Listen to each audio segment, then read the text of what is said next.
আসসালামু আলাইকুম। তুর পাহাড়ের উপর হযরত মুসা আলাইহিস সালামের সাথে মহান আল্লাহ তাআলার প্রায় কথোপকথন হতো। এমনই একদিন মুসা নবীর সাথে আল্লাহ তাআলার কথা হচ্ছিল।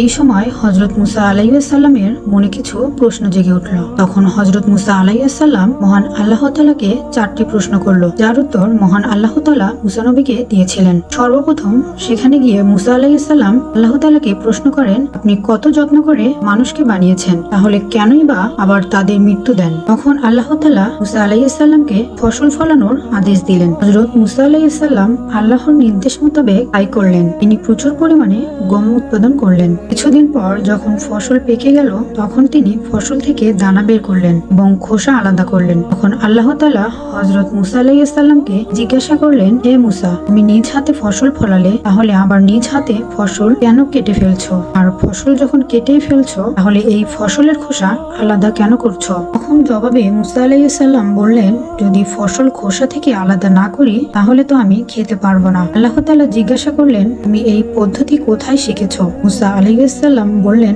আপনার কাছ থেকেই শিখেছি ইয়া আল্লাহ।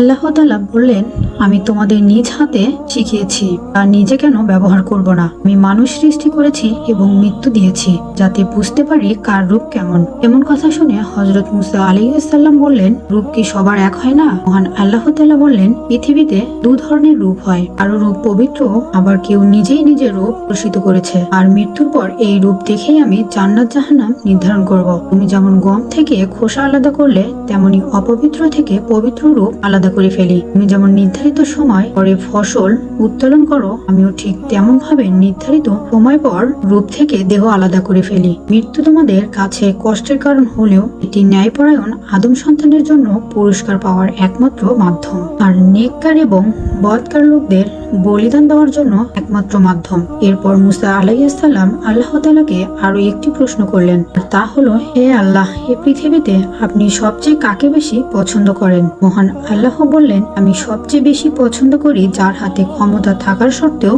যে তার ক্ষমতাকে ব্যবহার করে না, সাথে সাথে প্রতিশোধ নেয় না এবং ধৈর্য ধারণ করে। কেননা এই একই গুণ হলো আমার মধ্যে রয়েছে। তোমরা যত পাপ করো, আমি যদি সাথে সাথে তার প্রতিশোধ নিতাম, তাহলে সারা পৃথিবীতে কোনো মানব সম্প্রদায় বেঁচে থাকবে না। তেমন ভাবে পৃথিবীতে এমন অনেক প্রভাবশালী ব্যক্তি আছে যারা সাথে সাথে প্রতিশোধ না নিয়ে অপেক্ষা করে। আমি পৃথিবীর বুকে সেসব ব্যক্তিদের সবচেয়ে ভালোবাসি। হযরত মুসা আলাইহিস সালাম আরো জানতে চাইলেন, হে আল্লাহ, পৃথিবীতে সব থেকে জ্ঞানী ব্যক্তি কে? আল্লাহ তাআলা বললেন, যে ব্যক্তির জ্ঞান পেশা কখনো শেষ হয় না, আর যে ব্যক্তি তার অর্জিত জ্ঞানের মধ্যে সীমাবদ্ধ না রেখে আল্লাহর সন্তুষ্টির জন্য তা মানুষের মধ্যে বিলিয়ে দেয়, সে আমার কাছে শ্রেষ্ঠ জ্ঞানী। হযরত মুসা আলাইহিস সালাম আল্লাহর কাছে আরো জানতে চাইলেন, আল্লাহ, পৃথিবীতে সব থেকে ধনী ব্যক্তি কে? আল্লাহ তাআলা বললেন, এই পৃথিবীতে সে ব্যক্তি সবচেয়ে ধনী যার নিজের কাছে যতটুকু আছে তা নিয়ে সে সন্তুষ্ট থাকে, অর্থাৎ আরো চাই করে হতাশ না হয়ে যতটুকু আছে ততটুকু নিয়ে আল্লাহ তাআলার দরবারে সন্তুষ্ট